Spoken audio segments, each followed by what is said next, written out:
Muraho neza reka none ngusuhuze nkwifurize ibihe byiza wowe ukunda Intore TV show ndetse na Ishenyi TV show. Turabasuhuje cyane tutiyamba mwese aho muherereye hose ku isi, amahoro y'Imana akomeze abane namwe. Ubuntu bw'Imana bukomeze bubane namwe. Ni bahungu banyu nanone mukunda umunsi ku wundi. Hanyuma rero tuguhaye ikaze wowe ukomeje kuduteza imbere, wowe wakoze subscribe nawe utarayikora reka tugusabe kugira ngo ubashe kuza uyikore, kuko nibwo buryo bwiza kugira ngo dukomeze dushigikirane umurimo ukomeze ugende utera imbere gake gake. Hanyuma rero tuje kubaha inkuru y'urupfu, inkuru ibabaje, ni inkuru yo kubika. Uyu munsi rero i Nairobi muri Kenya tuje kubabikira urupfu rw'umuvandimwe Alex Nzabakiza witabye Imana muri iki gitondo cy'uyu munsi wo kuwa kabiri, aho yaragwariye mu bitaro bya Kenyatta nanone biri i Nairobi, akaba ariho arangirije yitabye Imana. Ndabizi ushobora kubibaza ngo Nzabakiza ninde Alex? Alex ni umuhungu w'umunyamurenge uvuka muri Congo, akaba nanone yaratuye mu gihugu cya Kenya. Habayeho ejo bundi aza kugira ikibazo agwara indwara isa n'itunguranye, agwara umutwe kandi isa n'iyoroheje, kuko abantu bazi umutwe, abantu benshi bazi ko umutwe utazawicana kubera ko ari indwara isanzwe mu bantu baza bagwara bakongera bagakira, ariko si ibisanzwe mu by'ukuri. Imana yakugiriye ubuntu wowe ukawugwara ugakira, aba ari amahirwe, uba uri umunyamahirwe. Hanyuma rero Alex agwara umutwe agataka ndetse ngo n'umugongo, ndetse ngo arababara cyane ku buryo yaribwaga ngo biteye nk'ubwoba, ku buryo yaribwaga ngo bikomeye cyane. Arangize akomeje gutaka bamujana ku bitaro.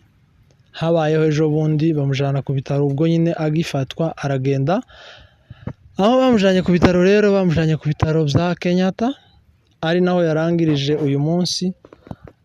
Aragenda rero, ageze Kenyatta akomeza kuvugwa, birangira ku bw'amahirwe make birangira yitabye Imana.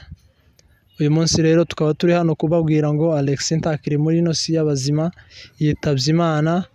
Tuje rero gutanga mpore ndetse n'amakuru kuri wowe wari utarayamenya, no kuri wowe wayamenye tukwihanganisha, tukubwira ati ihangane. Mu isi niko bimera, mu isi si iwacu nk'uko Bibiliya bivuga. Ndatekereza ko umuntu wese wavutse, abarundi bazavuga ngo wavutse ni wapfa. Umuntu wese wavutse niwe nanone n'ubundi birangira apfuye, kuko ntiwopfa utaravutse. So rero dutanze mpore cyane ku bantu bose, turihanganisha ababyeyi ba Alex, turihanganisha papa we na mama we, turihanganisha abavandimwe be ntimukomere cyane, turihanganisha inshuti ze zose, turihanganisha umuryango w'abasita, umwihariko mu nzu y'abafirira, akaba ariho Alex ariwo yaravukamo. Nubwo tutabashije wenda hanini kumenya famiye ya ba nyirarume, ariko nanone tuzagenda tuyimenya nabo. Nanone n'ubundi tubahaye mpore, tubihangane kubwo kubura umwishwa. Mu isi si iwacu n'ubundi niko bimeze, ni ibihe turimo.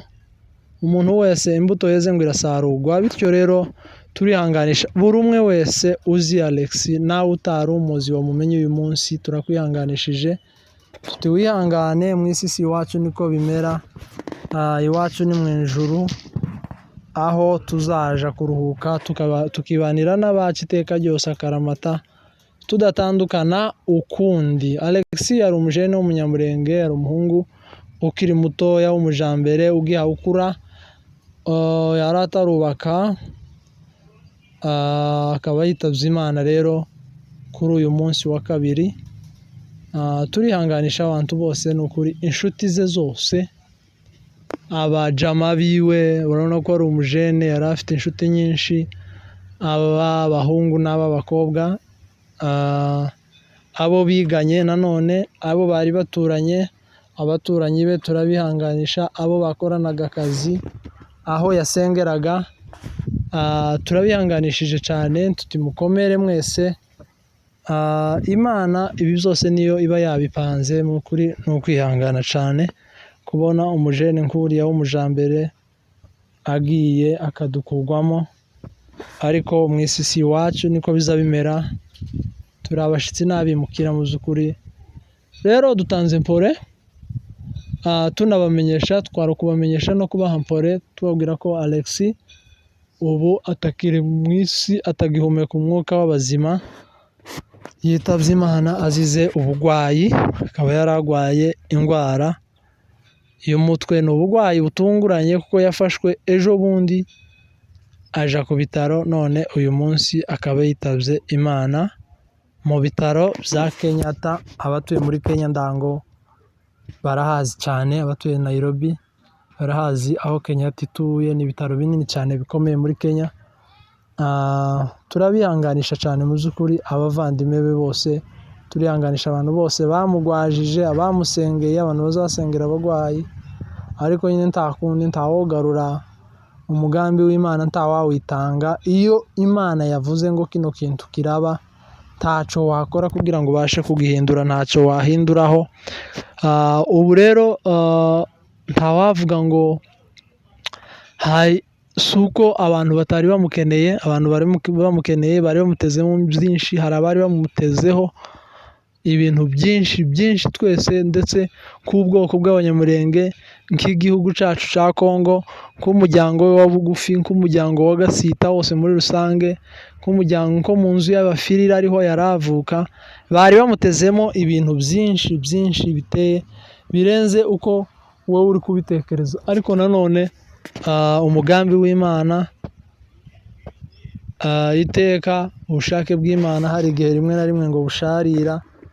Uyu munsi rero akaba umuvandimwe atakiri mu isi y'abazima, atagihumeka umwuka w'abazima. Birababaje, ni ukuri rwose birababaje kubona abantu batakaje umuntu w'umujambere nk'uriya mu gihe nk'iki, kandi akaba apfuye yishwe n'indwara isa naho isuzuguritse umutwe. Ariko mu by'ukuri nta ndwara itakwica umuntu, igihe cye cyo gupfa cyageze. Ibyo ari byo byose, yagufata yose, yagutwara, yagushobora.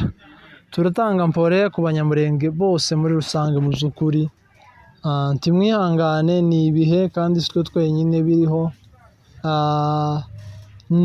niko Imana yabibonye, ni ukwihangana. Hirya y'iryo jambo nta rindi rya jambo twabona twotsimbuza iryo ngiryo, ni ukwihangana. Mu by'ukuri mwihangane cyane, Imana niyo yamutanze, n'ubundi ni nayo imwisubije. Nuko rero niko bimeze. Alex ntakiri mu isi y'abazima, yitavye Imana azize ubugwayi bw'umutwe. Yari atuye muri Kasarani, akaba rero yitavye Imana ku bitaro bya Kenyatta. So turatanga mpore mu by'ukuri cyane, ntimwihangane. Nuko rero reka dusoze ikiganiro cacu. Amakuru yari nkayo ngayo, komeze mwihangane. Nuko murakoze cyane kubana natwe ndetse no kudukurikirana kugira ngo mumenye amakuru 5 kuri 5. Murakoze.